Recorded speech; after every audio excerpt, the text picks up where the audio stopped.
going to write a short story about a man who holds a spoon out in front of him until he falls asleep and then wakes up to a brand new day. Hey, Alan here, coming at you tonight with a Borges short story, The Shape of the Sword. Full disclosure here, I've been following the fellows at the Codex Cantina, Uno and Krypto. They have a playlist on Borges. So I watched their review analysis of The Shape of the Sword, which is my MO. And then I read the text along with the audio. Then I listened to the audio again.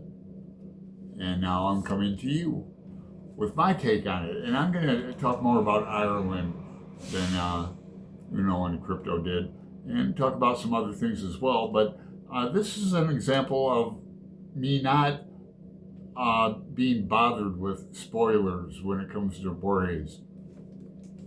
And I really like this story. I would recommend this story as like even a beginning story to somebody new to him, like I am. I've only been reading him for about a year, and I've got a playlist on him too if you'd like to check that out. I'll leave it in the box. Let's see. Let me get into the story then. It does have the Borges theme to it. There's like alcoholism in it, binge drinking, a twist at the end. It's a really unique story in the fact that the narrator. It's strange when you reread it.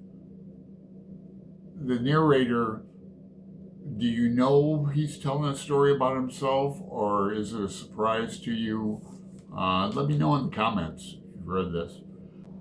The narrator knows a man he passes as an Englishman. Now I'll get into that in a second, but he's an Irishman.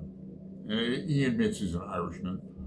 And his name is John Vincent Moon. And he tells a story. It's a battle story about the Troubles in the early 20s and between North and South Ireland. Now, if you were in the South, like Dublin, well, the border, it's called Ulster, Ulster. It's Northern Ireland where Belfast is and that. I've never been up there. But I did visit Dublin and the Republic, the South, the Catholic part. Back in the day, the Loyalists. If you were from the North, you were usually a Protestant and a loyalist. You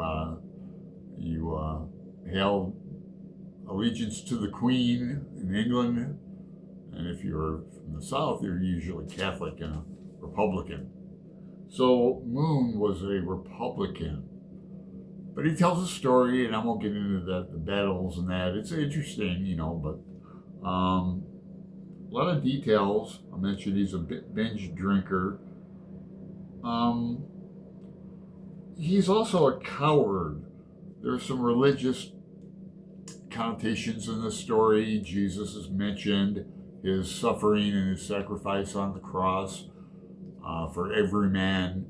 The idea that is one man, every man, things like that. It's a 10-day battle story. His friend informs on him, sells him out. His friend, turns out John Vincent Moon is the traitor, the snitch, the coward. Now, we don't find this out to the end that, Moon says to Borges, and Borges is mentioned in the story as the character that the story is being told to. There's the twist in it. Moon has a scar on his cheek in the beginning of the story as well. I should have mentioned that. A little foreshadowing, because at the end it's revealed that he shows a scar on his face again, and the character in the story that Moon is telling, the traitor, the informer, the snitch, gets a cut on his face. At the end is a mark and that. So that's the fun of the story. That's the fun of Borges. Let me know if you like Borges as much as I am learning to really like his writing, and I'll get back to you. So thanks for your time and consideration. Have a good one.